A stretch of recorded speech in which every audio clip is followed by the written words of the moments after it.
नमस्कार साथियों, जय हिंद। अपन लास्ट क्लास में डिस्कस कर रहे थे कोऑर्डिनेट ज्योमेट्री। तो अपन उसमें बात कर रहे थे डिस्टेंस फॉर्मूला क्या होता है, सेक्शन फॉर्मूला क्या होता है, उसके बाद में हार्मोनिक कॉन्जुगेट की बात की, उसके बाद में अपन ने सेंटर्स ऑफ ए ट्राइंगल की बात की। उसके अंदर अपन ने देखा सेंट्रॉइड क्या होता है, इन सेंटर क्या होता है, एक्स सेंटर क्या होता है। उसके बाद में अपन ने देखा ऑर्थो सेंटर क्या होता है, फिर सरकम सेंटर क्या होता है। उन सब की अपन ने बात कर ली थी। फिर उसके बाद में अपन ने कुछ क्वेश्चन भी देख लिए थे। अब उसी के अंदर और आगे बढ़ते हैं, अपन कुछ नोट पॉइंट्स देखेंगे।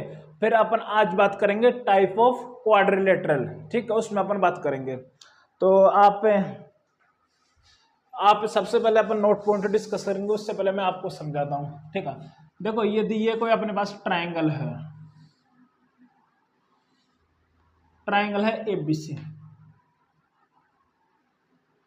इसके अंदर कोई पॉइंट पी है जो इसको 3 इक्वल पार्ट्स में डिवाइड करता है, ठीक है।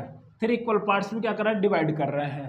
तो ये पॉइंट पी क्या होता है, सेंट्रोइड होता है उस ट्राइंगल एबीसी का, ध्यान रखना। ऐसे डायरेक्ट क्वेश्चन में यूज कर सकते हैं, तो नोट पॉइंट बनाकर आप लिख ही लो।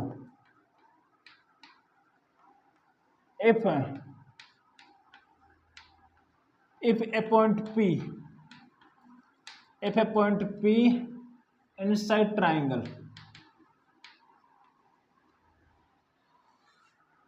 triangle which divides triangle in 3 equal parts, क्या कर रहा है, पी क्या कर रहा है, उसको 3 इक्वल पार्ट्स में डिवाइड कर रहा है। दैट मीन्स इसका मतलब क्या हो गया कि area of triangle P A B वो इक्वल होगा एरिया किसके, एरिया ऑफ ट्राइंगल पीबीसी, और ये अपने पास बराबर होगा किसके, एरिया ऑफ ट्राइंगल पीएसी। इसका मतलब ये है then P will be centroid of triangle. ऐसे कैसे पता होना चाहिए, मतलब area of triangle P S B equal to area of triangle PBC, और ये किसके इक्वल है, एरिया ऑफ ट्राइंगल पीएसी, ऐसे ले लो। ये बराबर है तो पी क्या हो जाएगा, सेंट्रोइड। क्लियर, ऐसे लैंग्वेज में यूज कर सकता है, ठीक है, ध्यान रखना, ठीक है। अब देखो सेकंड, अपन को यदि किसी ट्राइंगल के तीनों वर्टेसिस दिए हैं, जैसे ये है x1, y1, दूसरा है x2, y2, तीसरा अपने पास x3, y3। अपन को ट्राइंगल के तीनों वर्टेसिस दे दे और अपन को उसका एरिया पूछे कि एरिया क्या होगा, तो उसी की बात कर लेते हैं। इफ, ठीक है, इसको लिखो area of a triangle with vertices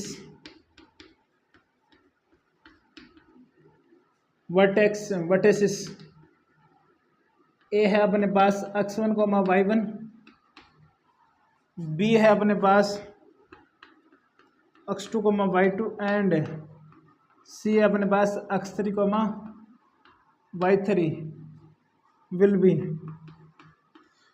ये फॉर्मूला सबको याद रहता है, ये आता है अपने पास हाफ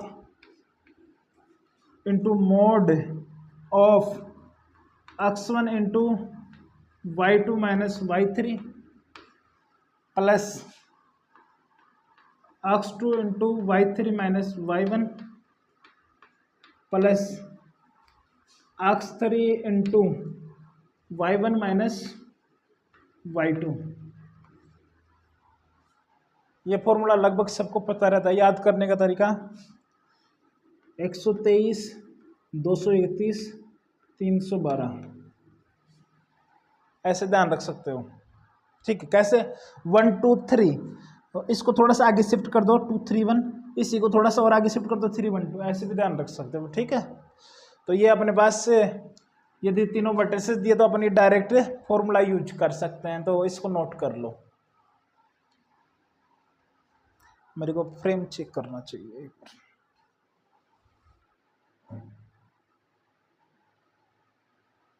क्लियर है, नोट कर लो। फिर आगे बात करते हैं अपन, यदि क्वाड्रिलेटरल है तो उसके लिए क्या होगा।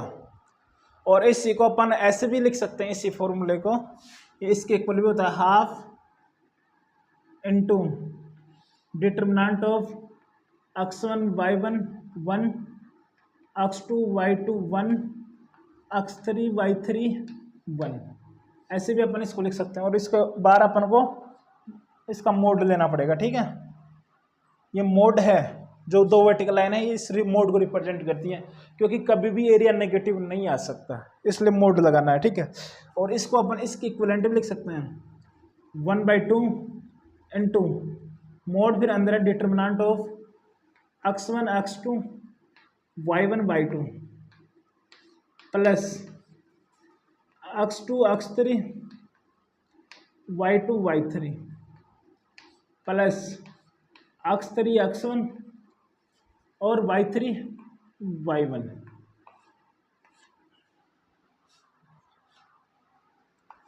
ये भी अपने पास क्या है, ये इसी के इक्विवेलेंट है, ऐसे पता होना चाहिए। ये ऑर्डर को ध्यान रखना, x1 x2 x2 x3 x3 x1। ठीक है, अब क्वाड्रिलेटरल है तो कहाँ तक चला जाएगा, 4 तक, x1 x2 x2 x3 x3 x4, फिर x4 x1 आ जाएगा, ऐसे ध्यान रखना है। ठीक है, क्वाड्रिलेटरल के लिए बात करते हैं। ठीक है, इसको नोट कर लो। डिटरमिनेंट मैंने बताई दी आपको कैसे ओपन करते हैं। ठीक है, x1 y2 minus x2 y1, x2 y3 minus x3 y2, x3 y1 minus x1 y3। Determinant मैंने ऑलरेडी आपको पढ़ा दिया है। ठीक है, और अपन इसको इस वाले को ऐसे भी लिख सकते हैं अपन 1/2 मोड ऑफ डिटरमिनेंट, इसको ऐसे भी लिख सकते हैं अपन, कैसे 1 1 1 x1 y1 x2 y2 x3 y3, उसमें कोई दिक्कत नहीं है। ठीक है, ध्यान रखो, नोट कर लो इसको, फिर आगे बात करते हैं क्वाड्रिलेटरल के लिए।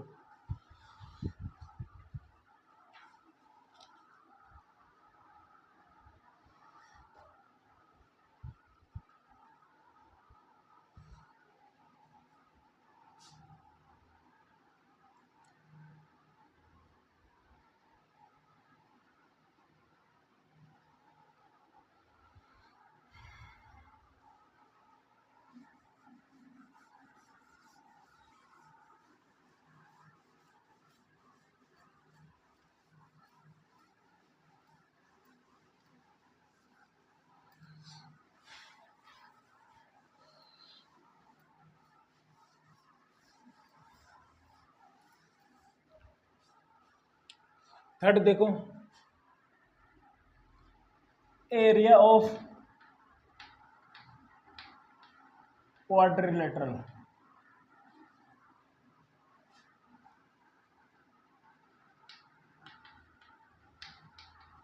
क्वाड्रिलेटरल विथ वर्टिसेस,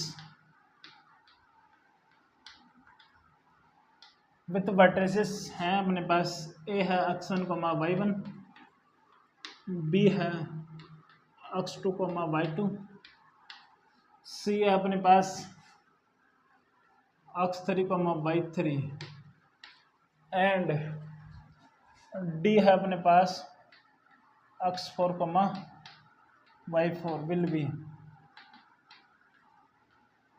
इसका सबसे ज़्यादा ध्यान रखना, ये इंपॉर्टेंट है और आसान भी है याद रखना। तो अपने पास एरिया क्या आता है इसका 1/2 मोड, फिर अंदर है अपने पास डिटरमिनेंट, ये अपने पास x1 x2 y1 y2 plus x2 x3 y2 y3। Plus फिर आएगा अपने पास x3 x4, फिर आएगा y3 y4 plus x4 x1 y4 y1। ये अपने पास है इसका एरिया क्वाड्रिलेटरल का, नोट कर लो। ये अपने पास कोई क्वाड्रिलेटरल है, ठीक है, जिसके ABC दिए हैं। यदि ये क्वाड्रिलेटरल हो गया, यदि अपने पास n साइडेड पॉलीगन हो तो उसका कैसे लिखेंगे, सिमिलरली लिख देंगे, ठीक है। ऐसे कैसे चलता जाएगा, x1 टू xn तक जाएगा, फिर xn यहाँ पे आएगा x1 yn y1, क्लियर। ऐसे अपन लिख सकते हैं, तो उसको भी आप लिख ही लो।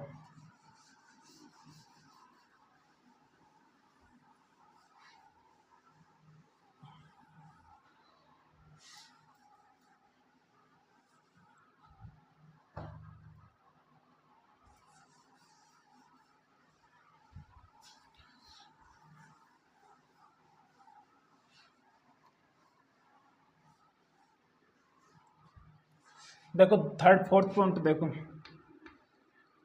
Area of A polygon with vertices. अपने पास A1 है x1, y1, A2 है x2, y2, ऐसे चल रहा अपने पास an-1 है अपने पास xn-1, yn-1 and last vertex अपने पास an वो है xn, yn। उसका एरिया क्या हो जाएगा, ये अपने पास आएगा हाफ इंटू, इसका मोड लेना है, यहाँ पे आएगा x1 x2 y1 y2 plus x2 x3 y2 y3, फिर यहाँ पे आएगा x3 y3 x4 y4। ऐसे चल रहा है अप टू xn, फिर आ जाएगा x1 yn y1, फिर इसका लेना अपन को मोड। ये अपने पास n साइडेड पॉलीगन का एरिया, ठीक है। ये बात समझ में आ गई होगी, ठीक है। आगे देखो, यदि अपने पास 3 पॉइंट्स हैं, उनकी कोलिनियरिटी अपन कैसे चेक करेंगे, ठीक है, उसकी बात करते हैं। Condition for collinearity of 3 points. देखो वो क्या हो जाएगी, 3 पॉइंट्स की अपन को कोलिनियरिटी चेक करनी है, ठीक है। तो ये क्या होगी, देखो यदि अपने पास 3 पॉइंट है A B C, कोलिनियर मतलब एक ही लाइन के ऊपर है, जैसे ये मान लो ये कोलिनियर है, तो क्या हो जाएगी कंडीशन, देखो यदि कोलिनियर है तो अपन AB प्लस BC बराबर AC प्रूव कर सकते हैं। तो यहाँ पे आना चाहिए AB प्लस BC बराबर यदि AC आता है तो इसका मतलब क्या हो गया कि तीनों के तीनों क्या है, कोलिनियर है। ऐसे चेक कर सकते हैं। दूसरा देखिए A B और C तीन अपने पास पॉइंट्स हैं, तो 3 पॉइंट से ट्रायंगल बन सकता है, लेकिन यहाँ पे ट्रायंगल नहीं बन पाएगा। मतलब ट्रायंगल तो बन सकता है लेकिन बन नहीं पा रहा है, इसलिए यहाँ पे क्या हो जाएगा, उस ट्रायंगल का एरिया कितना हो जाएगा, 0 जो ABC से बनेगा, ठीक है। तो देन इसका तो मतलब हो गया, then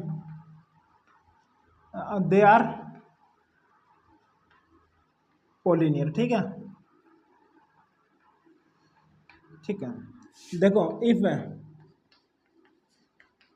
area of triangle A B C यदि जीरो आता है then A B C are collinear. बस इसी चीज़ का ध्यान रखना, ये इंपॉर्टेंट है। ऊपर वाले से भी चेक कर सकते हो, नीचे वाले से भी चेक कर सकते हो, लेकिन ज़्यादातर अपन केसेस में यही इसी से बात करेंगे जिसमें एरिया जीरो कर देंगे। ठीक है, नोट कर लो, फिर अपन क्वेश्चन देखते हैं। ठीक है,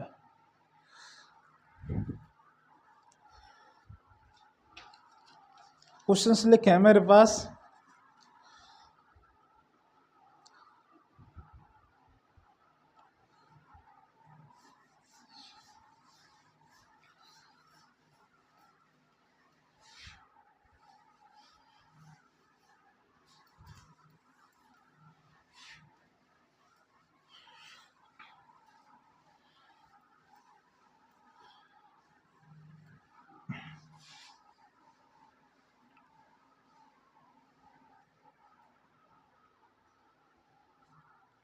देखो सबसे फर्स्ट प्रॉब्लम देखो,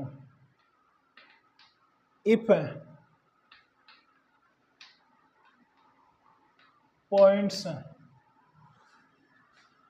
ए comma zero, zero comma B and 1,1 are collinear, then find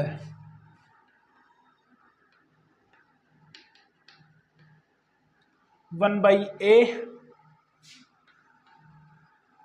plus 1/b का वैल्यू फाइंड आउट करना अपन को। ये अपने पास क्वेश्चन है।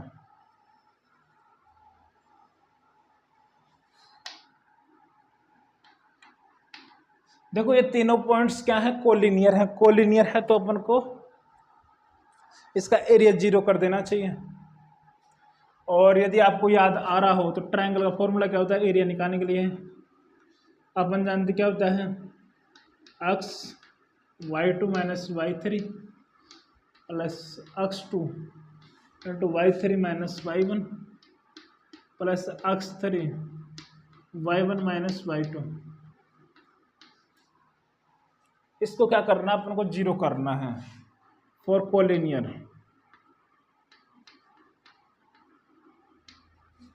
एरिया इक्वल्स टू जीरो, तो एरिया जीरो होना चाहिए। तो क्या हो गया, मतलब 1/2 इंटू, क्लियर।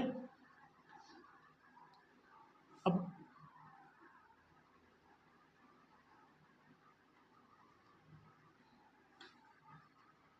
एरिया क्या होना चाहिए, जीरो होना चाहिए, मतलब अक्सवन कितना है ए, तो ए टाइम्स y2 क्या है बी माइनस y3 कितना है 1 प्लस x2 कितना है 0, तो ये 0 बना देगा, प्लस x3 कितना है 1, तो 1 टाइम्स y1 कितना है 0 माइनस y2 कितना है b।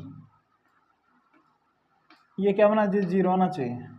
तो 0 होना चाहिए, तो क्या हो गया यहाँ से ए बी माइनस बी बराबर 0। यहाँ से रिलेशन आ गया A B equals to A plus B. अब देखो अपन को बनाना 1/a प्लस 1/b, तो ए बी से डिवाइड कर दिया तो ये बन गया a plus B divided by A B equals to 1। अब अलग अलग डिवाइड कर देंगे तो क्या बन जाएगा 1/a plus 1/b equals to, यही आंसर होगा इसका 1।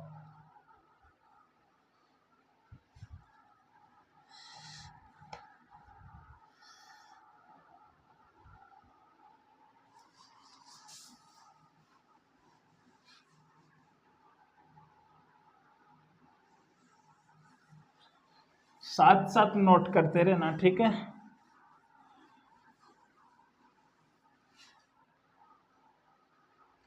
और नेक्स्ट प्रॉब्लम देखो, नेक्स्ट प्रॉब्लम अपन को प्रूफ करना, प्रूफ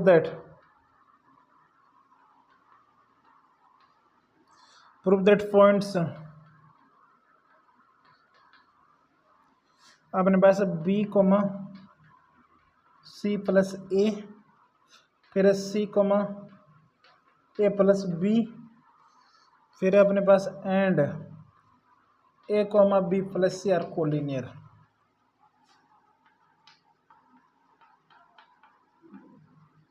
यदि ये कोलिनियर हैं, ये अपन को प्रूफ करना है, तो क्या होना चाहिए, इसका एरिया क्या होना चाहिए, 0 होना चाहिए। ठीक है, तो ये अपने पास आ गया x1 b इंटू y2 अपने पास a plus B minus x1 into y2 minus y3 है b प्लस सी, फिर x2 कितना है c, और फिर आना चाहिए y3 अपने पास b प्लस सी, फिर आना चाहिए माइनस y1 कितना है c प्लस a। ठीक है, फिर अपने पास आया x3 कितना a, फिर आना चाहिए x3 आ गया तो y1 आना चाहिए, y1 कितना है c plus a minus y2 क्या है a प्लस b, ये क्या आना चाहिए 0 के बराबर आना चाहिए, तो 0 आ रहा है क्या, देखो b से भी निपट चुका है, c से c भी निपट जाएगा और a से a भी निपट जाएगा, तो अपने पास आया A B minus B C plus ये आया अपने पास B C plus minus A C plus, फिर यहाँ से आया ए सी माइनस ए बी, ये अपने पास अंदर बना। देखिए निपट रहेंगे कुछ, बीसी से बीसी निपट चुका है, एसी से एसी निपट गया, ए बी से ए बी निपट जाएगा, तो देखो एरिया इसका कितना आ गया 0 आने का मतलब क्या हो गया, आगे पॉइंट्स क्या हैं, तीनों के तीनों कोलिनियर है। क्लियर, नोट कर ही लो। ठीक है, नेक्स्ट देखो problem,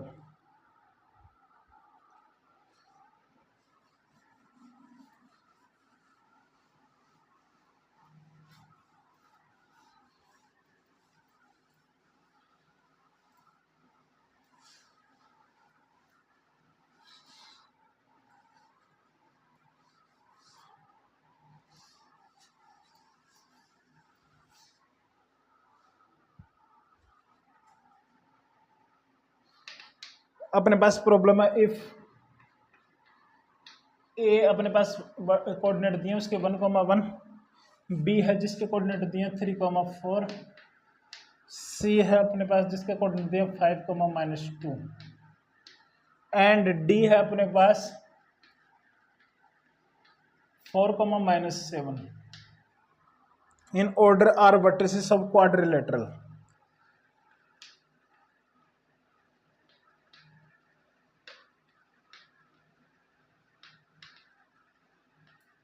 vertices of quadrilateral,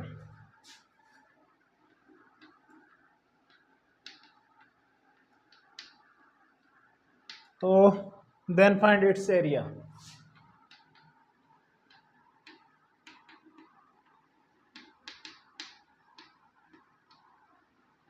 area अपन को बताना है। देखो मैं बोला फॉर्मूला अप्लाई करना और कुछ खास रॉकेट साइंस नहीं है। ठीक है,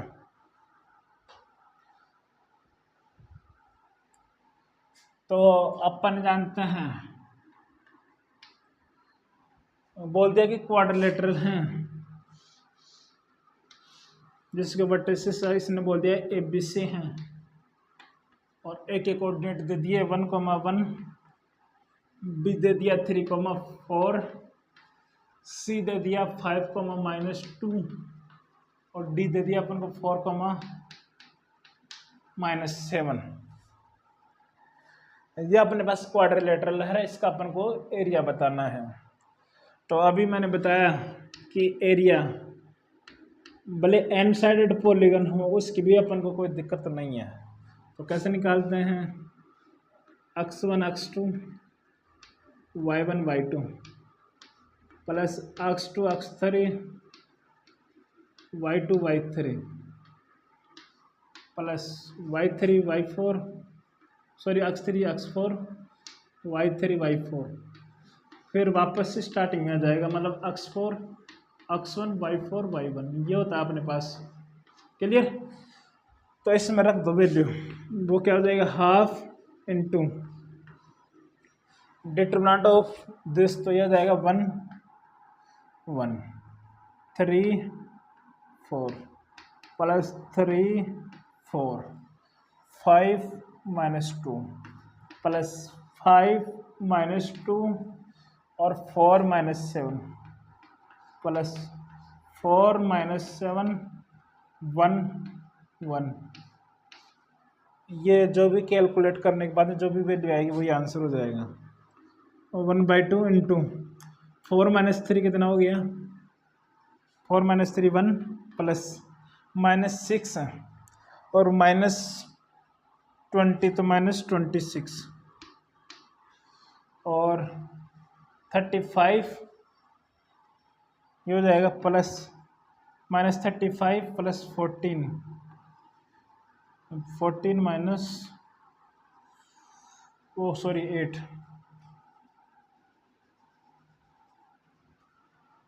ये हो गया 30 माइनस 35 माइनस माइनस प्लस 8 तो माइनस 27 और ये हो गया प्लस 4 प्लस 7 सही। हाँ सही लिखा है। ये बार वाला मोड को शो कर रहा है, ठीक है।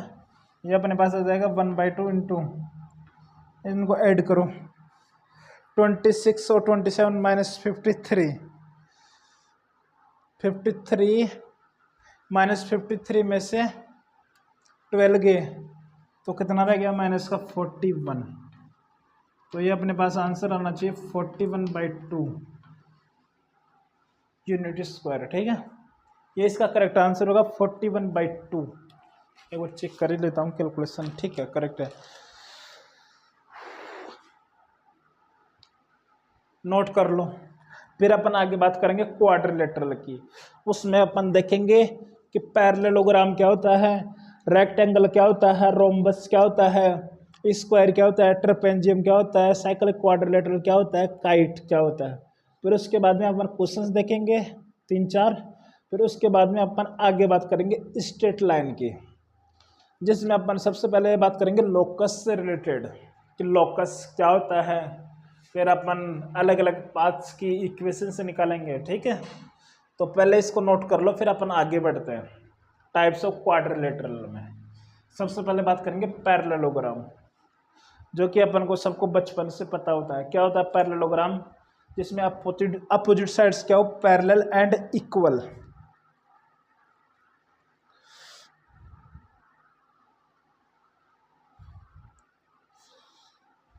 और यदि किसी को आसान लग रहा हो लेक्चर तो टेंशन मत लो, अभी बेसिक चीज़ें सबको साथ लेकर चलना आवश्यक है, ठीक है।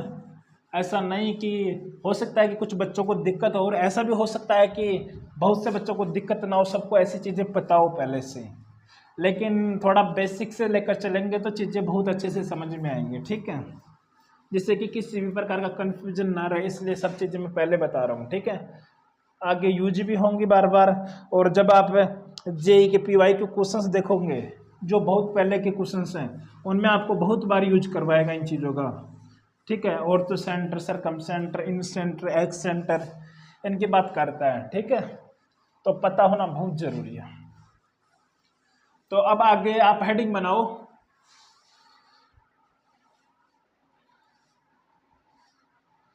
सबसे पहले हेडिंग है टाइप्स ऑफ क्वाड्रिलेटरल।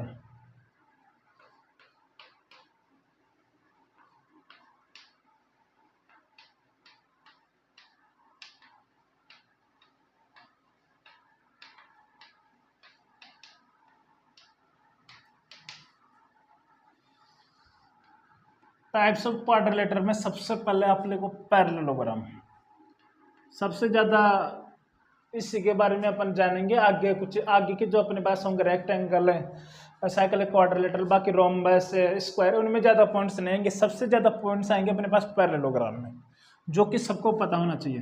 तो सबसे लिखो पैरेललोग्राम।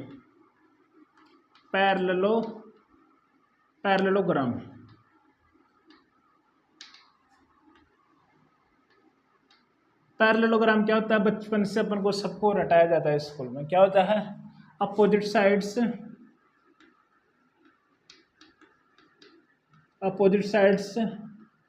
आर पैरेलल एंड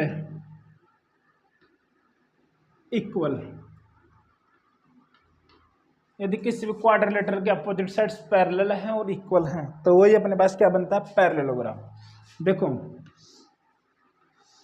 ये अपने पास पैरेललोग्राम है जिसके वर्टिसेस अपन यूज कर लेते हैं ABCD हैं, ठीक है। मतलब ABCD के बराबर होगा, AB किसके इक्वल होगा, CD के, और BC AD के इक्वल होगा।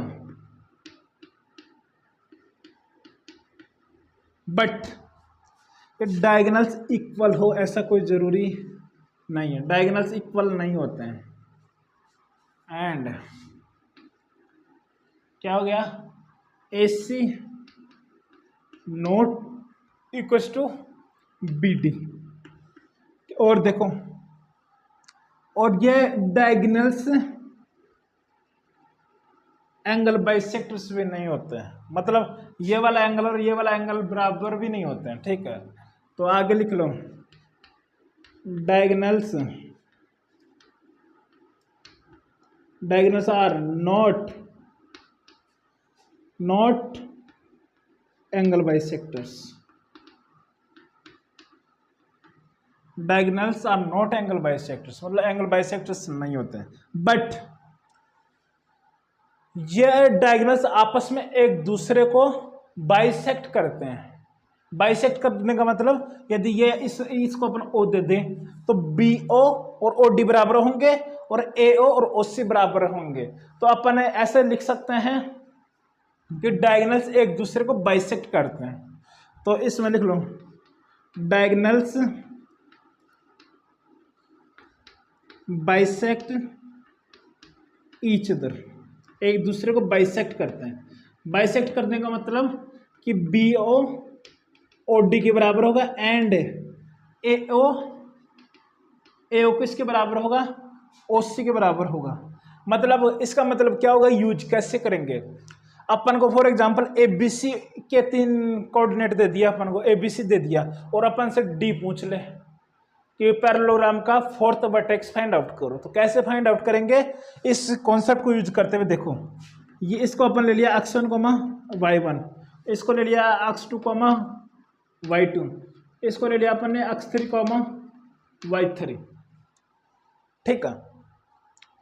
x3, y3, x1, y1, x2, y2, x3, y3, और अपन को इसको फाइंड आउट करना है x4, y4 को। अपन को ये 3 वर्टिसेस दे दिए और अपन को 4th वर्टेक्स फाइंड आउट करना, तो वो कैसे करेंगे उसकी बात कर रहा हूँ। इस पॉइंट को यूज कैसे करेंगे, देखो ऐसे कैसे ध्यान रखना। देखो ये डायगोनल्स एक दूसरे को बाइसेक्ट कर रहे हैं, मतलब A एंड C का मिड पॉइंट क्या होगा, O होगा, और B एंड D का भी मिड पॉइंट क्या होगा, O होगा। तो यहां से क्या बोल सकते हैं, AC का मिड पॉइंट O है, तो O क्या हो जाएगा अपने पास, x1 plus x3 divided by 2, y1 plus y3 divided by 2, बोलो। और सिमिलरली BD से भी O मिड पॉइंट है उसका, BD का भी, तो वहां से O किसके बराबर आएगा, दीज आर इक्विवेलेंट, मतलब x2 plus x4 divided by 2, y2 plus y4 divided by 2। अभी वर्टेक्स तो एक कोऑर्डिनेट तो सेम ही तो है, तो मतलब इक्वल होंगे, मतलब x को x के साथ इक्विवेलेंट करो तो ये आएगा x2 प्लस x4 बाई 2 और y को y के साथ, तो y1 plus y3 divided by 2 equals to y2 plus y4 divided by 2। तो यहाँ से देखो x4 और x3 क्या क्या आ गए, देखो ये अपने पास x4 आएगा, 2 से 2 निपट गया, तो x4 आ जाएगा x1 plus x3 minus x2, मतलब x1 plus x2, x3 minus x2, और similarly y1 plus y3 minus y2। देखो डायरेक्ट अपन निकाल सकते हैं, अब अपोजिट के कोऑर्डिनेट्स को ऐड कर दो और इसके सामने वाला उसको सब्ट्रैक्ट कर दो। जैसे फॉर एग्जांपल अपन को x2 फाइंड आउट करना होता तो वो क्या आ जाता, x1 plus x3 minus x4, y2 क्या आ जाता, y1 plus y3 minus y4। Similarly for example x3 find out करना होता तो वो क्या हो जाता है, x2 plus x4 minus x1, y3 क्या हो जाता है, y2 plus y4 minus y1, वो अपने पास y3 आ जाता। ऐसे अपन 3 कोऑर्डिनेट दिए हो, फोर्थ पूछे तो ऐसे अपन फाइंड आउट कर सकते हैं, ठीक है, किसी भी पैरेललोग्राम के अंदर। ठीक, इनको नोट कर लो, फिर आगे एरिया की बात करते हैं इसकी।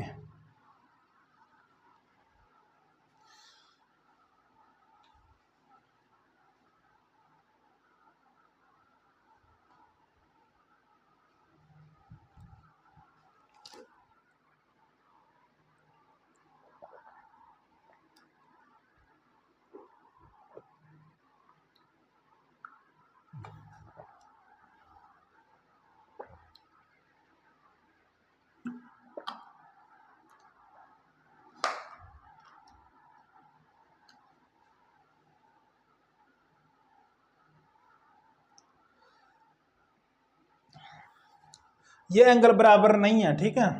यदि अपन को इसको अल्फा ले इसको बीटा लें तो alpha not equal to beta, और यदि ये बराबर हो जाएंगे तो वो रोम्बस बनेगा। अभी बात करते हैं, इतना इतना समझ में आ गया। अब आगे एरिया की बात कर ही लेते हैं इसके। तो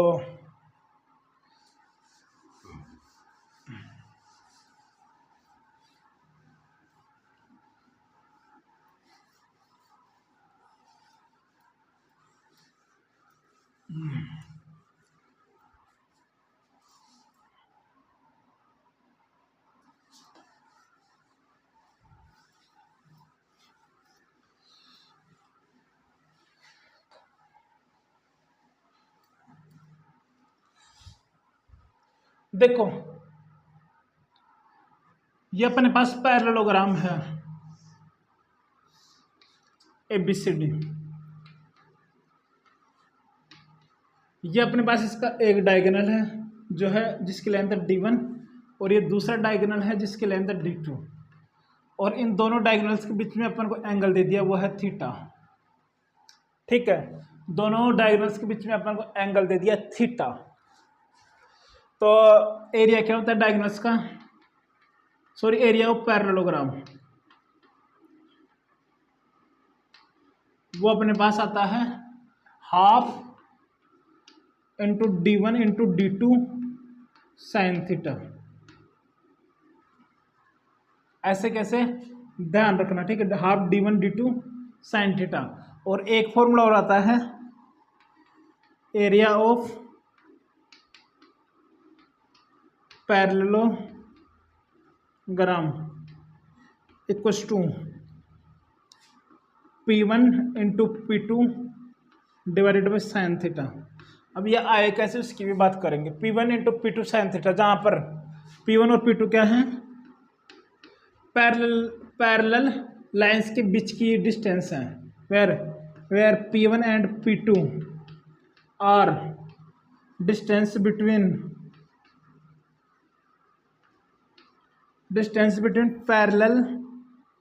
पैरेलल लाइंस, पैरेलल लाइंस के बीच की डिस्टेंस है, ठीक है। एंड थीटा क्या है, इसमें थीटा है, theta is angle between adjacent side, ये वाला है इसके लिए एडजेसेंट साइड्स।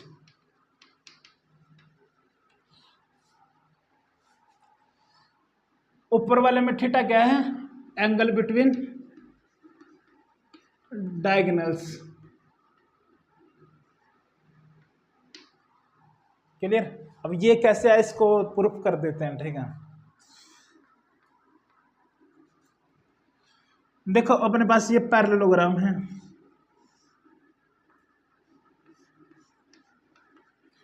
ये अपने पास इसको नामकरण कर दिया A B C और D। क्लियर।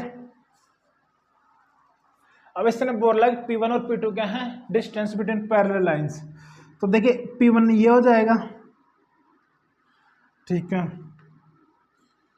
और अब P2 चाहिए तो इन दोनों के बीच की डिस्टेंस पैरेलल, इसको थोड़ा सा एक्सटेंड कर दिया, इससे इसके ऊपर परपेंडिकुलर डाल दिया, तो ये अपने पास होगी P2।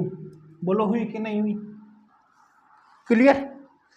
अब देखो एडजेसेंट साइड के बीच में दिया एंगल ये थीटा है, ठीक है। तो ये कितना हो जाएगा 90 माइनस थीटा, और ये यदि 90 है तो ये कितना आ जाएगा थीटा। कोई परेशानी नहीं। Clear clear. तो अब देखो इसको भी थोड़ा सा अपन एक्सटेंड करते हैं, इसको इस साइड को इसको थोड़ा सा एक्सटेंड कर दिया और सी से इसके ऊपर परपेंडिकुलर डाल दिया अपन ने।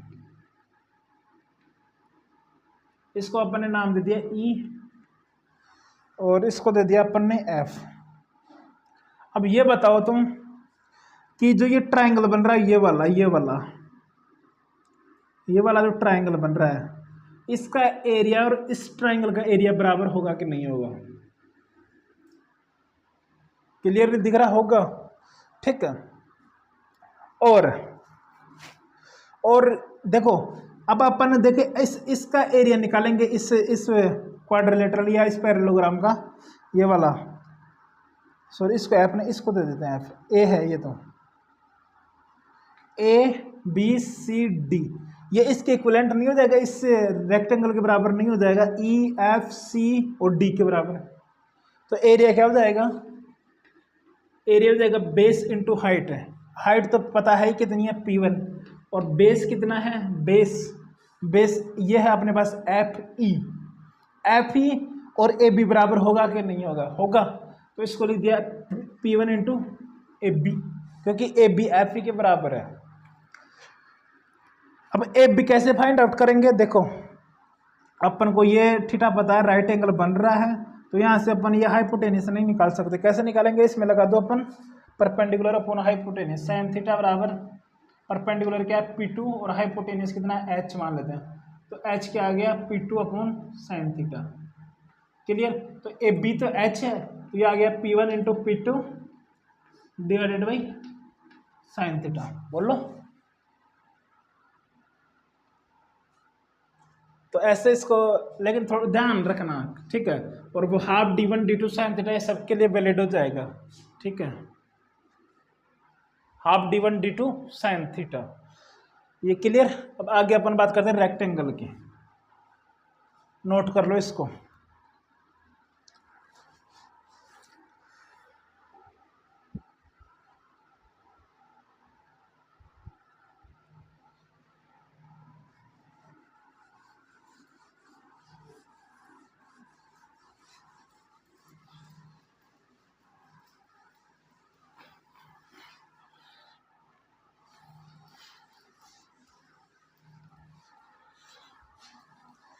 अब ज़्यादा डिटेल में नहीं आएंगे, ठीक है, बहुत बेसिक, ठीक है। पैरेललोग्राम में अपन सबसे ज़्यादा डिस्कस करते हैं, वैसे रेक्टेंगल इनके बारे में थोड़ा थोड़ा पता होना चाहिए।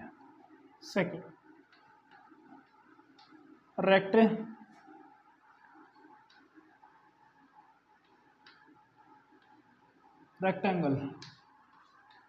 रेक्टेंगल क्या होता है?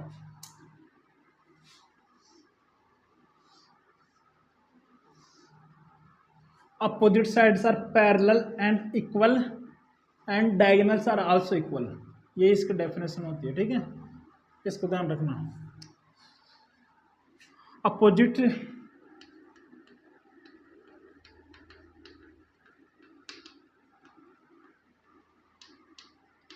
Are parallel and equal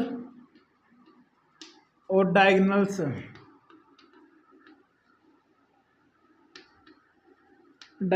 are also equal।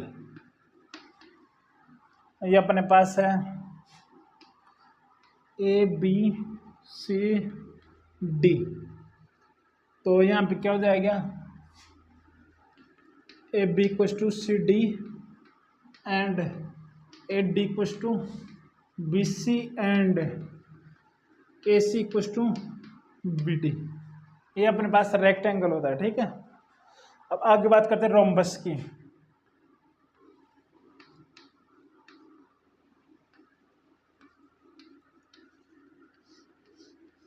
Rhombus में क्या होता है? रोम्बस में अपने पास सबकी सब साइड्स इक्वल होती हैं, ठीक है। All sides are equal and diagonals are also angle bisector, but diagonals equal नहीं होते हैं। देखो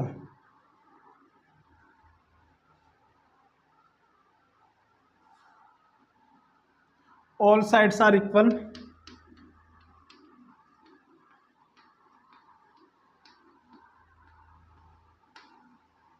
देखो इसका मतलब क्या है, ये अपने पास है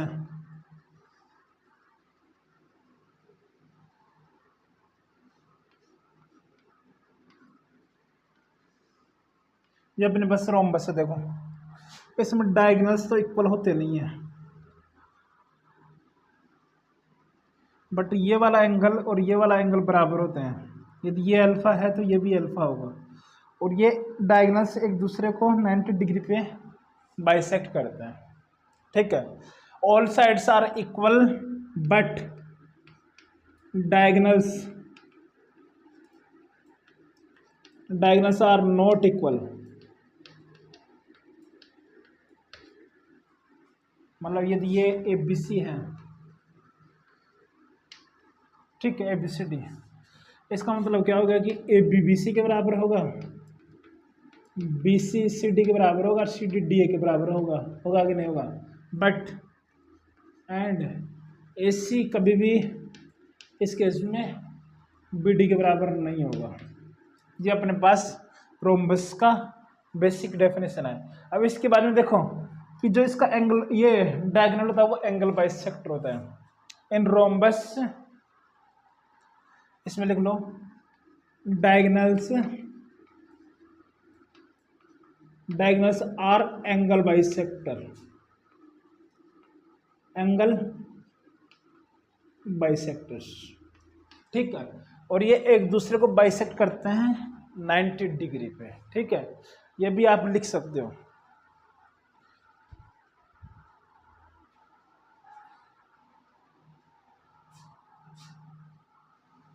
यहीं पे लिख देता हूँ, आई थिंक दिख रहा होगा।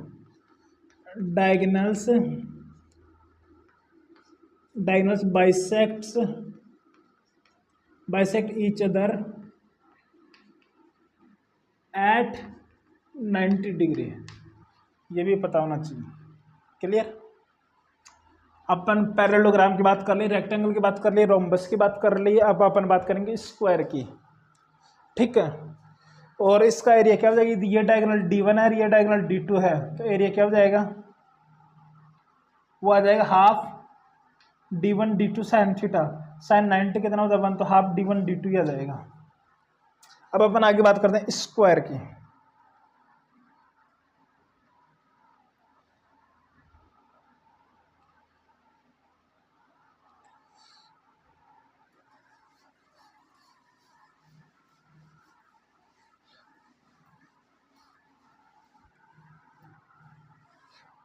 फोर्थ देखो square,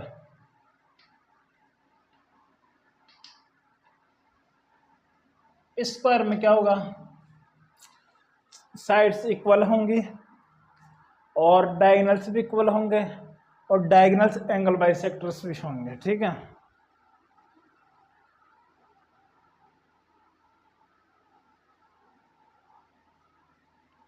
all sides are equal and diagonals are also equal. Sides भी इक्वल हैं और डायगोनल्स भी इक्वल हैं, तो ये 90 डिग्री पे इंटरसेक्ट करेंगे, ये भी एंगल बाइसेक्टर ही होंगे। ठीक है, ये तो दिख ही रहा है। ठीक है, तो यहाँ से क्या जाएगा ABCD, तो AB बराबर BC बराबर CD बराबर DA एंड AC बराबर BD। क्लियर। फिफ्थ देखो ट्रपेजियम। ट्रपेजियम क्या होता है उसकी बात करते हैं।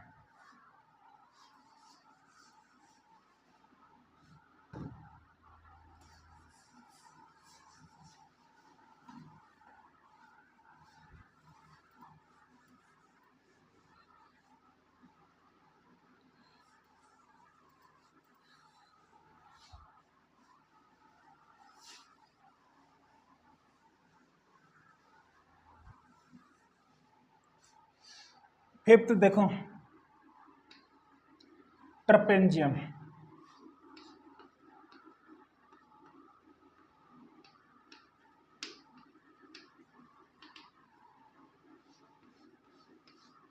ट्रपेजियम में क्या होता है कि एक पेयर क्या होता है, पैरेलल होता है।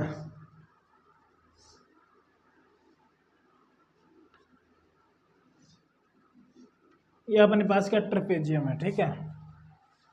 एक पेयर क्या होगा, हमेशा पैरेलल हो, तो वही अपने पास क्या होता है, ट्रपेजियम होता है, ठीक है। Exactly one pair of parallel side है, exactly one pair of parallel sides. एक यदि एक पेयर पैरेलल है तो वो क्या होगा, ट्रपेजियम होगा। और इसका एरिया का फॉर्मूला अपन को सबको पता है। एरिया क्या होता है, half into sum of parallel sides, parallel sides and into perpendicular distance between parallel sides, ठीक है। ये डिस्टेंस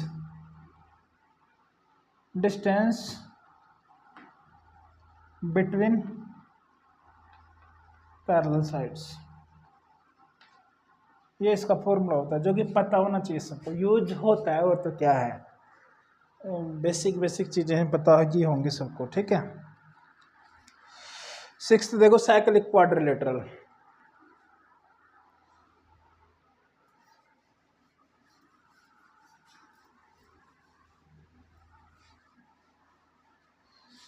सिक्स्थ देख लो, साइक्लिक क्वाड्रिलेटरल।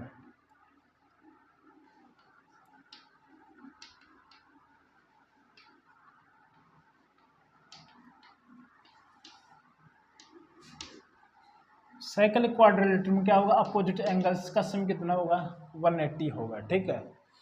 जो कि एक सर्कल के ऊपर लाई करेगा। जैसे अपने पास ये है, यदि इसके वर्टिसेस सर्कल के ऊपर लाई कर रहे हैं तो ये क्या है, एक साइक्लिक क्वाड्रिलेटरल।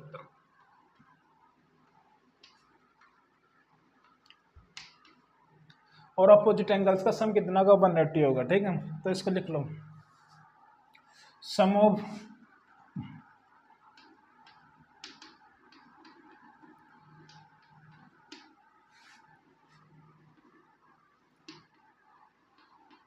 अपोजिट एंगल्स का सम कितना होगा, 180 होगा। मतलब angle A plus angle C कितना होगा, 180। एंगल बी और एंगल डी कितना होगा, 180। क्लियर। और ये सर्कल के ऊपर लाई करेगा, ठीक है, सबके सब वर्टिसेस। और इसको एक प्रूफ करने का एक थ्योरम और आता है, ठीक है, वो भी एक लिख के देते हैं। अब ऐसे एंगल्स के बारे में तो अपन नहीं बात करें, साइड्स के लेंथ के बारे में बात कर ले, या कोऑर्डिनेट अपन को दे दे ABCD, अपन को वर्टिसेस के कोऑर्डिनेट्स दे दे, तो उसको कैसे प्रूफ करेंगे कि ये साइक्लिक क्वाड्रिलेटरल है। उसके लिए एक थ्योरम आती है जिसको अपन पटोरमी थ्योरम बोलते हैं, ठीक है। वो आती है अपने पास, अपोजिट साइड्स का product AB into CD plus BC into AD, ये किसके को आता है, डायगोनल्स, मतलब AC इंटू BD।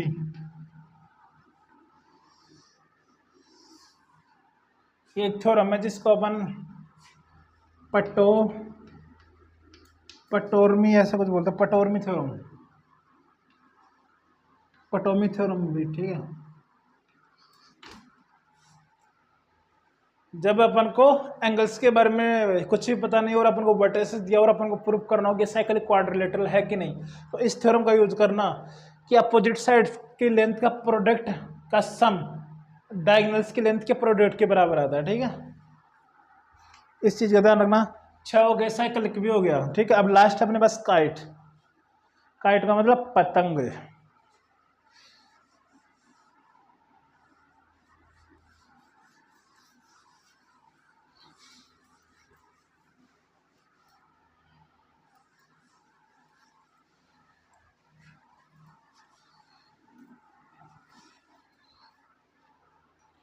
लास्ट अपने पास 7th काइट। काइट क्या होता है कि यदि कोई भी अपने पास क्वाड्रिलेटरल है जिसका एक डायगोनल क्या करता है, उस क्वाड्रिलेटरल को एग्जैक्टली दो कॉन्ग्रुएंट ट्रायंगल में डिवाइड कर देता है, एक डायगोनल। ठीक है, जैसे ये अपने पास है ए बी सी और डी, और इसको बीच वाले को अपन कुछ भी दे देते हैं। ठीक है, तो इसके बारे में लिख लो, diagonals are perpendicular and exactly one diagonal.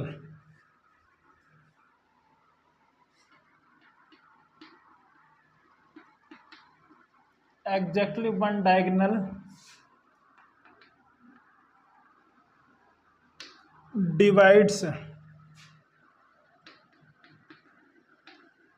divide the figure into two congruent triangles। एक डायगोनल क्या करता है, दो कॉन्ग्रुएंट ट्रायंगल में डिवाइड कर देता है। जैसे ये मान लो, ये अपने पास ये एक ट्रायंगल है ए बी, ये वाली लेंथ और ये वाली लेंथ बराबर होगी, ये वाली लेंथ और ये वाली लेंथ भी बराबर होगी, और ये तीसरी लेंथ दोनों के लिए कॉमन होगी, इसलिए ये क्या हो गए, साइड बाय साइड क्या होगी, कॉन्ग्रुएंट हो गए। और ये वाला एंगल क्या होगा, 90 डिग्री। डायगोनल्स एक दूसरे को 90 डिग्री पे इंटरसेक्ट करते हैं। ठीक है, ये अपन ने देख लिया। ठीक है, ये वाली साइड और ये वाली साइड बराबर होगी, ये वाली साइड और ये वाली साइड बराबर होगी, तभी ये कॉन्ग्रुएंट बनेंगे। ठीक है, तो दो साइड्स तो बराबर होंगे। ठीक है, और ये वाली भी साइड बराबर होगी।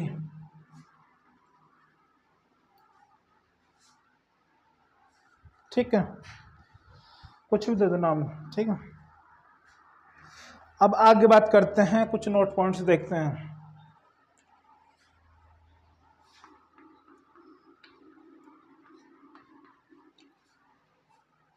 यदि अपने पास ये कोई ट्रायंगल है ABC,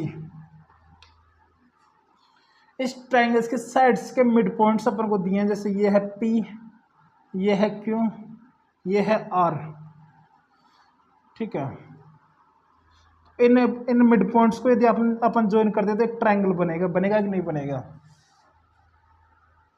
तो जो PQR का जो सेंट्रोइड होगा, जो मिड पॉइंट से, जो साइड्स के मिड पॉइंट से जो ट्रायंगल बन रहा है, मतलब PQR, जो सेंट्रोइड PQR का होगा वही सेंट्रोइड किसका होगा, ABC का भी होगा। तो इसी पॉइंट को लिखो, इफ नो इम्पोर्टेंट है, इफ नहीं। ठीक है, इसको लेना चाहिए, PQ and R are mid points of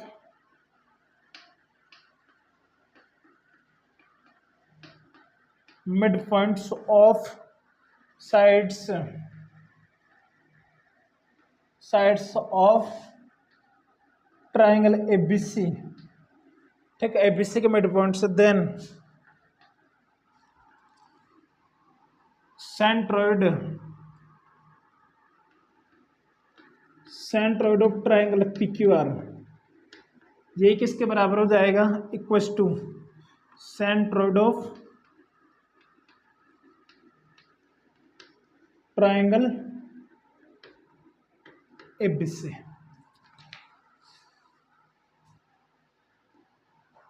ये पॉइंट पता रहेगा तो अपन आसानी से डायरेक्टली PQR का सेंट्रोइड निकालेंगे, वही ABC को बता देंगे, जैसे अपन क्वेश्चंस करेंगे। ठीक है, अभी देखते हैं,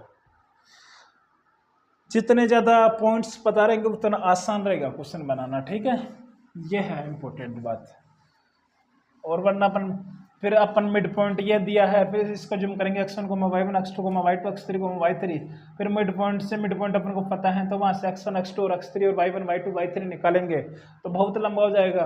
फिर उनका सम करके y3 करेंगे, फिर y का सम करके y3 करेंगे, तो फिर जो कोऑर्डिनेट आएगा वो वैसे जाएंगे, उससे अच्छा है कि पी क्यू आर का डायरेक्ट सेंटर निकालेंगे, वो भी उसी ट्रायंगल का यदि पॉइंट पता हो तो। ठीक है,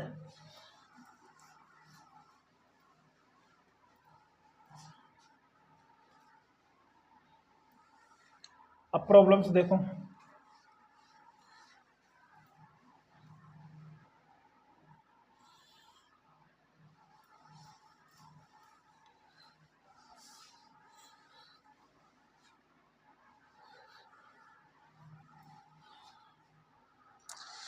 problem number 1, find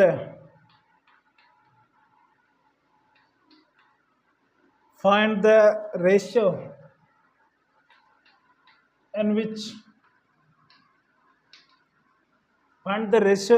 the line in which the line 3x plus 4y equals to 7 divides the line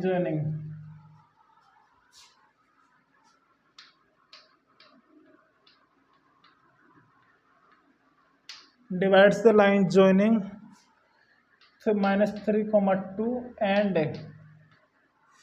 3, -4.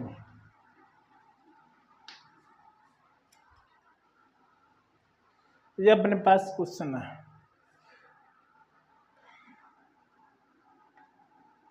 देखो क्या है, अपने पास ये कोई लाइन है जो दिया अपन को 3x + 4y = 7, इसका इक्वेशन दिया। अब ये 2 पॉइंट्स हैं, ए वो अपने पास -3, 2, कोई दूसरा पॉइंट है बी, वो अपने पास 3, -4। जो इन दोनों पॉइंट से जो लाइन बन रही है उसको किस रेशियो में ये डिवाइड कर रहा है, ये लाइन, ये अपन को पूछ रहा है। तो अपन अज्यूम कर लेते हैं कि ये लाइन को डिवाइड कर रहा है λ/1, λ/1 रेशियो में डिवाइड करता है। अब आप पूछ रहे हो सर अभी तो अपन ने बात की थी कि m/n लेके चलते हैं, लेकिन अपन यहाँ पे जितने वेरिएबल कम लेंगे उतना अच्छा होगा, क्योंकि 2 वेरिएबल लेंगे तो फिर उनसे अपन फाइंड आउट नहीं कर पाएंगे। तो अपन λ/1 क्यों ले रहे हो उसकी बात कर लेता हूँ। अपन जानते हैं कि m/n लेते हैं जनरली, तो यदि अपन को इसको ऐसे नहीं लिखते m/n/1, ऐसा भी तो लिख सकते हैं। तो m/n भी तो एक कांस्टेंट वैल्यू तो है, कुछ ना कुछ रियल वैल्यू है, तो अपन उसकी जगह यूज कर लिए λ/1। क्लियर? जब भी ऐसा क्वेश्चन आए तो λ/1 ही अज्यूम करना है, m/n लेके नहीं चलना है। जितने कम वेरिएबल लेंगे उतना अच्छा होगा। ठीक है, तो अपन ए बी से अपन ये वाला कोऑर्डिनेट नहीं निकाल सकते। यदि इसको λ/1 रेशियो में डिवाइड कर रहा है तो ये वाला कोऑर्डिनेट नहीं निकाल सकते हैं। तो वो कोऑर्डिनेट क्या आ जाएगा, इसको अपन इसको ले लेते हैं अपन सी। ठीक है, तो सी अपने पास आएगा सेक्शन फॉर्मूला से तो -3 + 3 लैम्डा डिवाइडेड बाई λ+1 और हाँ 2 + -4 लैम्डा डिवाइडेड बाई λ+1। अब देखो ये वाला पॉइंट अपन को पता चल गया, तो ये वाला पॉइंट है इस लाइन के ऊपर भी तो लाई करेगा, because therefore C lies on the line. So क्या हो जाएगा, इसको सेटिस्फाई भी करेगा, मतलब 3 अक्स की जगह ये रखेंगे तो 3 λ - 3 डिवाइडेड बाई λ+1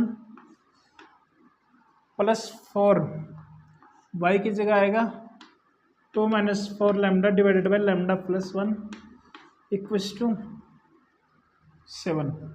अब आप सोच रहे होंगे कि सर आपने λ/1 इंटरनली डिवीजन अपन ने अज्यूम किया, तो सर ये लाइन एक्सटर्नली भी तो डिवाइड कर सकती है ना, क्योंकि क्वेश्चन में अपन को इंटरनली और एक्सटर्नली के बारे में कुछ नहीं बोला। तो हमेशा ऐसे अप्रोच करना, λ/1 अज्यूम करके चलना, फॉर्मूले में अप्लाई करना, सेक्शन फॉर्मूले में।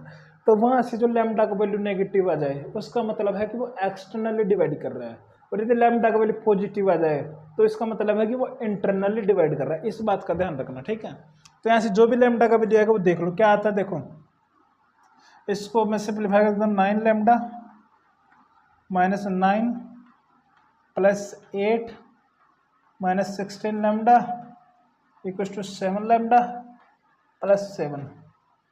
क्लियर।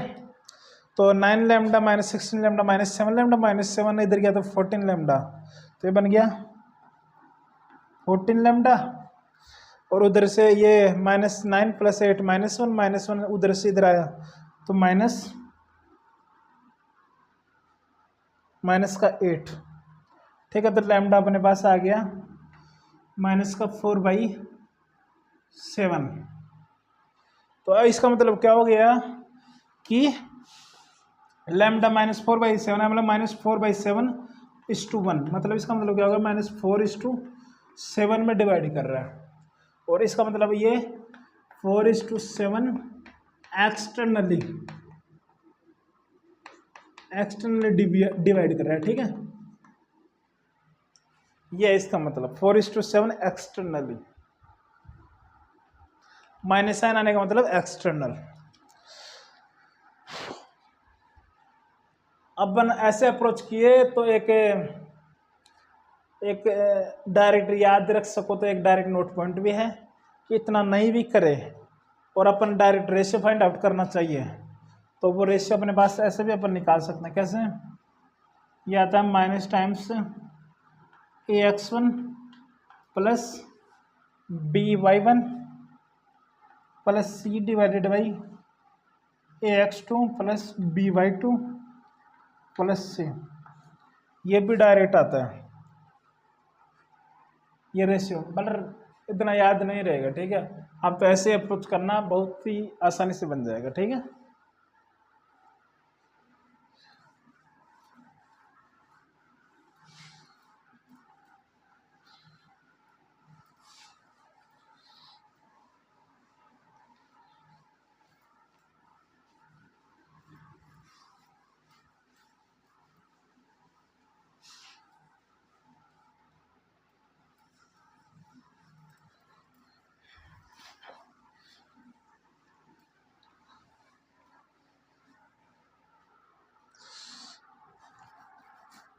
सेकंड प्रॉब्लम बोला if mid points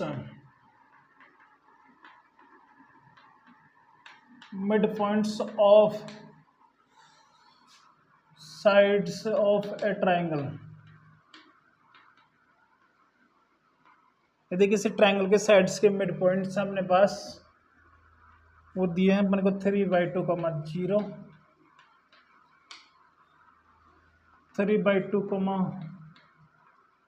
6 and -1, 6, then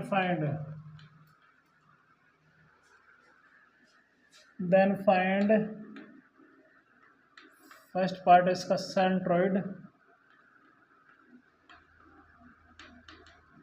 second है इन सेंटर।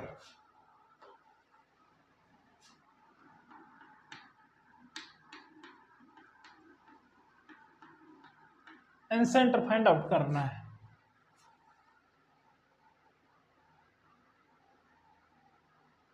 लगाओ दिमाग।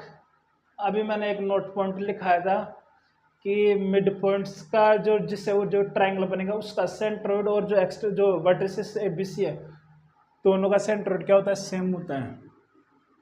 तो इसलिए फर्स्ट का तो बहुत आसानी से अपन कर देंगे। सेंट्रोइड क्या हो गया,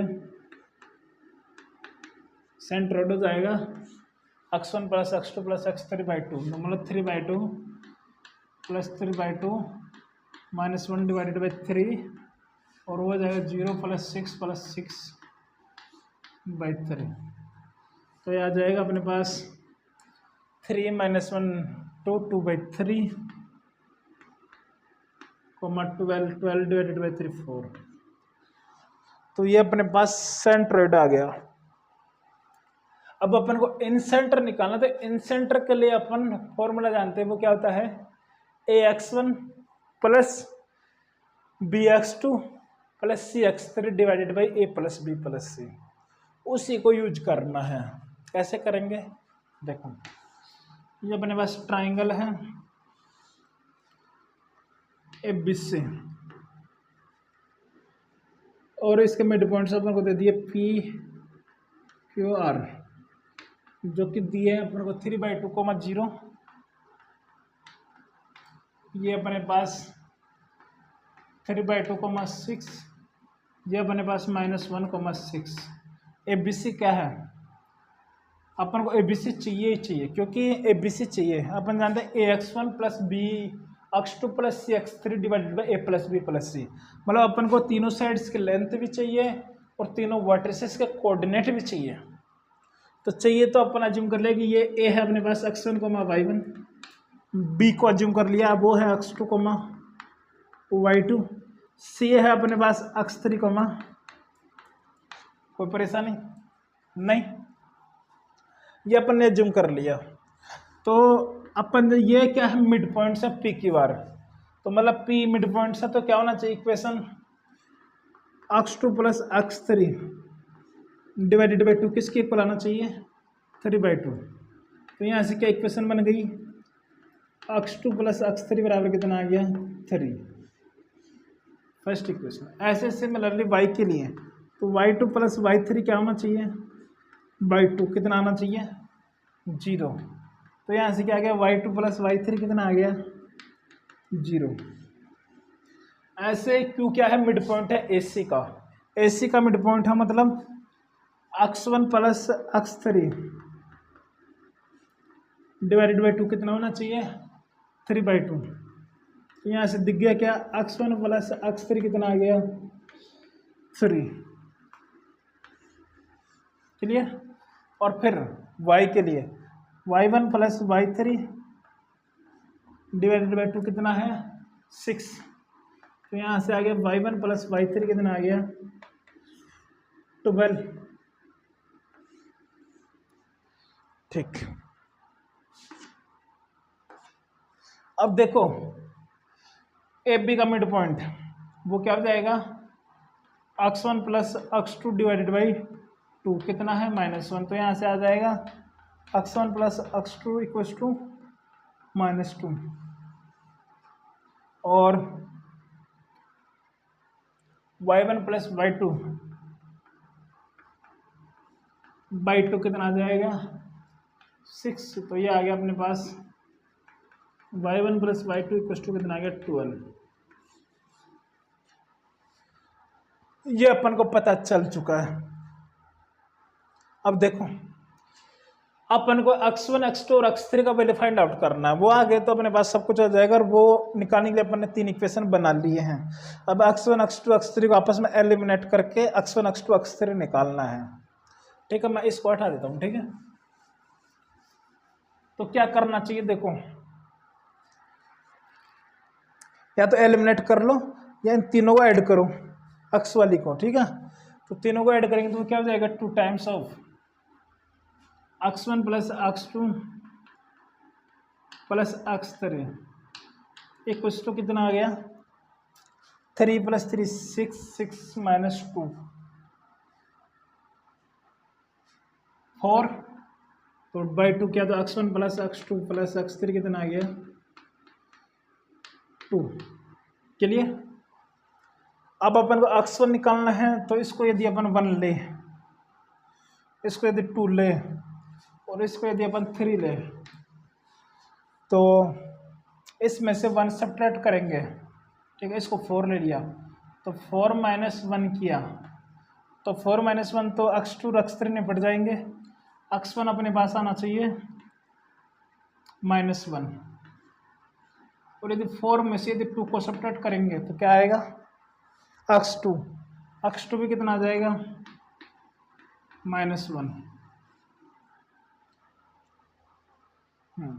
और x3 निकालने के लिए क्या करना चाहिए, 4 में से 3 को सब्ट्रैक्ट कर देना चाहिए, तो x3 क्या आ जाएगा, 4। x1 पता चल गया, x2 पता चल गया, x3 पता चल गया। ऐसे सिमिलरली उनको भी ऐड करेंगे, y1 + y2 क्या आ जाएगा, प्लस y3 क्या आ जाएगा, वो आना चाहिए 0 + 12 और +12 कितना हो गया, 24। 24/2 कितना आ जाएगा, 12, सही। तो अब देखो y1 प्लस y3 दिया अपन को 12, तो y2 कितना आ जाएगा, y1 प्लस y3 यदि 12 है तो y2 आना चाहिए 0, y2 0 आ गया तो y3 भी 0 आएगा, y3 0 आ गया और y2 0 आ गया तो y1 कितना आएगा 12। बोलो को डाउट नहीं होनी चाहिए। तो यहाँ से अपने पास कोऑर्डिनेट आ रहे हैं -1, 12 और ये x2 कितना है -1, 0 और x3 कितना है 4, 0। अब बताओ कोऑर्डिनेट अपन को ABC के पता चल चुके हैं, इतना कैलकुलेशन नहीं करवाएगा, विश्वास रखिए, ठीक है।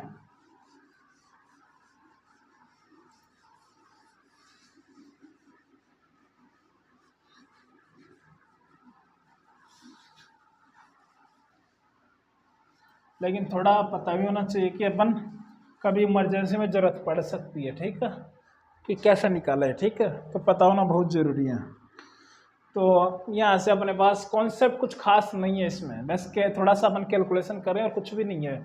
अब पहले ये डिस्टेंस निकालो, ये डिस्टेंस कितनी हो गई, ए कितना हो गया, ए अपने पास आ जाएगा 4, 1, 5 आ जाएगा, बी अपने पास आना चाहिए 4 + 1, 5 का स्क्वायर 25, 25 + 5 12 का स्क्वायर 144, 144 + 25 169, 169 का रूट कितना हो गया 13 और ये आना चाहिए -1, ये 0, ये आ जाएगा सी आ जाएगा 12।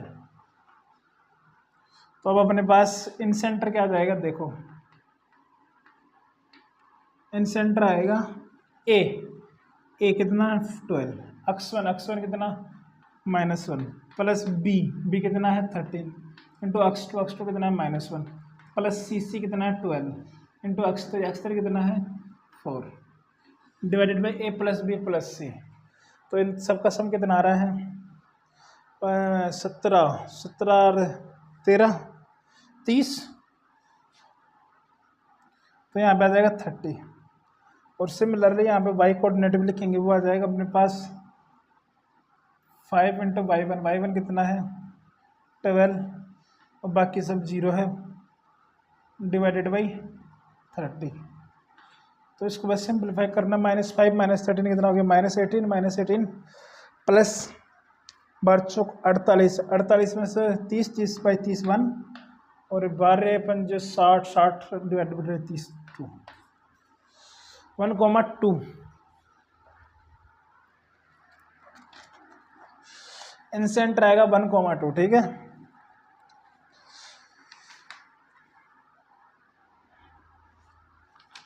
लास्ट प्रॉब्लम देखो,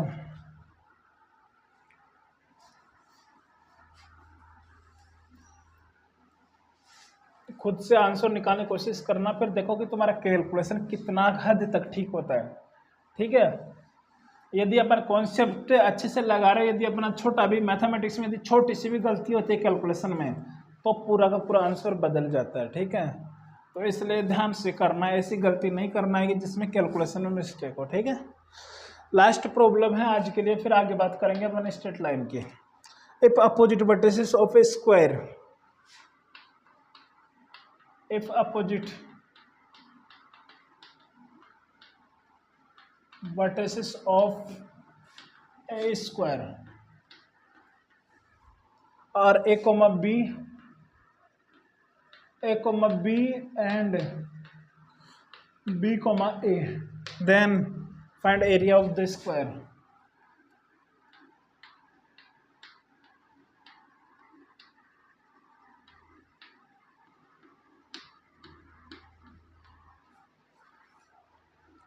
देखो जल्दी देखें, ये अपने पास स्क्वायर है जिसके अपोजिट वर्टिसेस दिए हैं, a, b और b, a, ठीक है, ये दे दिया। तो इसका एरिया क्या हो जाएगा, एरिया आएगा ½ इंटू d1 d2। तो वो स्क्वायर में डायगोनल्स क्या होते हैं, इक्वल होते हैं, तो ½ d1 d2 मतलब d² हो जाएगा, तो ½ d²। तो हाफ इंटू डी स्क्वायर का मतलब रूट ओवर, ये क्या हो जाएगा, बी माइनस ए का whole square plus A minus B का होल स्क्वायर का होल स्क्वायर, तो रूट हट गया, तो हाफ इंटू ये आ जाएगा 2 times of A minus B का होल स्क्वायर, 2 से 2 निपट जाएगा, तो ये आएगा ए माइनस बी का होल स्क्वायर। ये है इसका आंसर। ठीक है, ध्यान रखना अभी तक जो भी अपन ने बात की वो सब चीज़ें बेसिक थी, जिनका थोड़ा थोड़ा यूज होता रहेगा बार बार। ठीक है, अभी नेक्स्ट लेक्चर से अपन स्ट्रेट लाइन स्टार्ट करेंगे, जिसमें अपन सबसे पहले लोकस के बारे में डिटेल से बात करेंगे कि लोकस क्या होता है। ठीक है, तो आज के लिए इतना ही रखते हैं, बस बने रहिए और कंप्लीट लेक्चर फॉलो करने की कोशिश करिए। मैं आपको विश्वास दिलाता हूँ कि आपको कहीं पे भी किसी भी प्रकार की दिक्कत नहीं होगी। और यदि आप मेरा लेक्चर देखने के बाद में आप कोटा के किसी भी बेस्ट इंस्टीट्यूट का मटेरियल सोल्व करिए, आपसे हो जाएगा। आप चाहे एलन का सोल्व करिए या चाहे मोशन या वाइब्रेंट या रिलायबल या बंसल या किसी भी इंस्टीट्यूट का आप सोल्व करिए, सबका हो जाएगा। ठीक है, एक्सेप्ट पीडब्ल्यू, अभी मैंने पीडब्ल्यू का मटेरियल नहीं देखा है। ठीक है, और बाकी सबका मैंने देखा है, तो आप उनका ट्राई करेंगे तो आराम से हो जाएगा। ठीक है, वैसे लेक्चर को अच्छे से फॉलो करिए और अच्छे से नोट्स बनाइए और फिर उसके बाद में सीट्स बनाइए, तभी अच्छे से कॉन्सेप्ट क्लियर होंगे। तभी तो पता चलेगा कि जो मैं इतना यहाँ पे तुम्हारे को बार बार बता रहा हूँ चीज़ें कि ये इंपॉर्टेंट है, ये इंपॉर्टेंट है, उनका इंपॉर्टेंस तभी पता चलेगा जब तुम सीट्स में क्वेश्चन देखोगे, और तब तुमसे बनेगा, तुमको एहसास होगा कि सर बोल रहे हैं वो एकदम सही है। ठीक है, तो आप क्वेश्चंस बनाइए, उसी से आपको पता चलेगा। ठीक है, तो आज इतना ही रखते हैं, बाकी की बात नेक्स्ट क्लास में करते हैं। ठीक है, धन्यवाद।